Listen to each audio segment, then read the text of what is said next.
selamat pagi. Apa kabarnya? Bertemu lagi di Habatus Hidupku Bagi Kristus.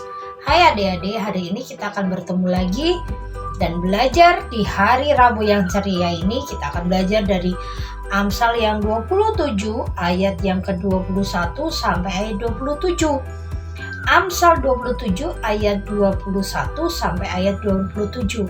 Yang bisa membacanya, mari sama-sama membuka Alkitab. Kita akan membacanya bersama-sama. Tetapi kita akan tidak membaca semua ayatnya. Ibu Yohana akan membahas satu ayat saja. Ayat yang ke-21. Kui untuk melebur perak dan perapian untuk melebur emas. Dan orang dinilai menurut pujian yang diberikan kepadanya. Mari kita berdoa.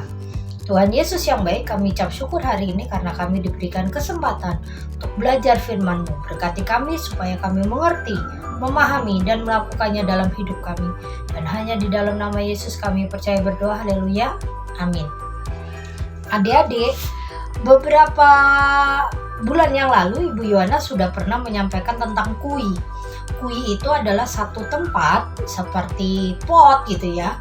Tapi ini dari tembaga yang tahan panas. Jadi ini akan diletakkan satu bongkahan batu atau besi gitu ya, yang diperkirakan di situ ada emas. Nah, emas itu kalau ditemukan bukan bentuknya emas kuning, bukan. Dia akan tersembunyi di dalam satu batu. Di situ mungkin ada seng, mungkin ada aluminium, mungkin ada juga tanah. Nah, makanya dia harus diletakkan satu wadah, dimasukkan di situ dan dimasukkan kepada perapian, dibakar. Nah, kui ini harus tahan panas. Kui ini harus kuat. Kui ini juga harus bisa tahan sampai proses pemisahan antara emas dan zat-zat sampah yang lain selesai gitu kan ya. Nah, hari ini kita belajar lagi kui untuk melebur perak dan perapian untuk melebur emas. Nah, intinya adalah orang dinilai menurut pujian yang diberikan kepadanya.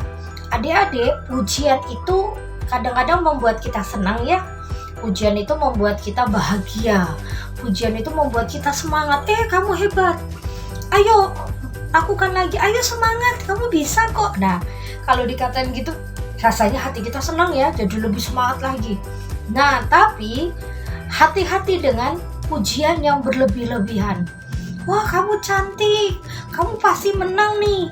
Nah, karena sering dikatain cantik, terus akhirnya merasa diri paling cantik, orang lain jelek. Dan mulai meremehkan orang lain atau merendahkan orang lain. Wah, kamu hebat ya.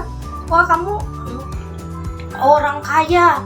Papamu punya mobil, punya rumah besar. Wah, kamu mah orang kaya gitu kan. Nah, karena dia sering dipuji gitu jadi sombong. Kaya, rasa diri kaya, jadi memandang orang lain miskin dan merendahkan orang lain. Nah, adik-adik, pujian yang diberikan orang lain itu harus adik-adik saring. Pujian itu memang bisa membuat kita semangat, tapi bisa juga menjatuhkan kita. Kenapa? Karena saat pujian itu terlalu berlebihan dan kita merasa over pedenya berlebihan, kita akan merasa bahwa kita paling hebat, paling kuat, paling dari segalanya dan memandang remeh orang lain. Itu yang dosa. Tuhan Yesus itu anak Allah. Dia Tuhan yang turun ke dunia. Dia mempunyai segalanya. Tetapi dia memilih untuk tinggal satu keluarga miskin, seorang tukang kayu. Dan hidupnya bukan berkelimpahan, tapi hidupnya dalam keterbatasan. Tetapi Tuhan Yesus menikmati hidupnya, mulai mengajarkan kasih, mulai mengajarkan hal-hal yang baik, walaupun dia terbatas. Dia dipuji-puji, disanjung-sanjung. Gak taunya, masih ingat gak waktu Tuhan Yesus naik keledai? Orang-orang mau membawa daun palma, anak Allah, hosana bagi anak domba Allah, hosana bagi raja orang Israel gitu kan. Gak lama kemudian Tuhan Yesus disalib, mulai dihujat, mulai diludahi. Pujian itu tidak boleh langsung kita percaya dan membuat kita over pede.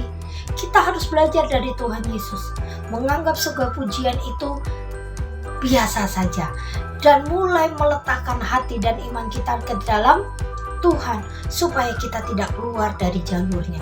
Saat kita over pede, kita mulai meremehkan orang lain, sebenarnya kita sedang melakukan tindakan-tindakan yang menjatuhkan diri kita sendiri.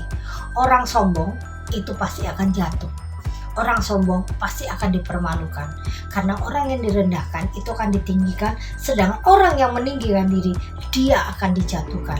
Jadi adik-adik, kalau ada orang memuji, bilang terima kasih, tapi ingat jangan terlalu dimasukkan ke dalam hati. Dan kalau memang adik-adik sudah merasa over pede, mulai berdoa nih, Tuhan tolong saya supaya saya bisa mengendalikannya, supaya saya tidak ceroboh karena pujian, dan saya tidak merendahkan orang lain. Begitu ya adik-adik, paham? Nah, ujiannya adik-adik adalah saat dipuji, adik-adik mulai over pede apa enggak? Nah, makanya digambarkan dengan kui, ujian. Saat orang-orang memuji adik-adik, mulailah saring ujian itu dan mulai berdoa supaya pujian itu tidak menjatuhkan adik-adik. Oke? Kita tutup Alkitab kita berdoa. Terima kasih Tuhan Yesus untuk kasih-Mu, anugerah-Mu, sehingga hari ini kami belajar untuk tidak selalu kepedean dalam puji-pujian dari orang lain. Saat kami dipuji, biar Roh Kudus ada di dalam hati kita. Kami semua mengingatkan kami supaya kami tidak over pede dan meremehkan orang lain atau meremehkan apa yang kami kerjakan. Dan kami percaya Tuhan akan memperlengkapi kami. Dan hanya di dalam nama Yesus kami percaya berdoa. Haleluya. Amin. Selamat pagi, Tuhan Yesus memberkati. Kabar Terus Renungan Harian Anak.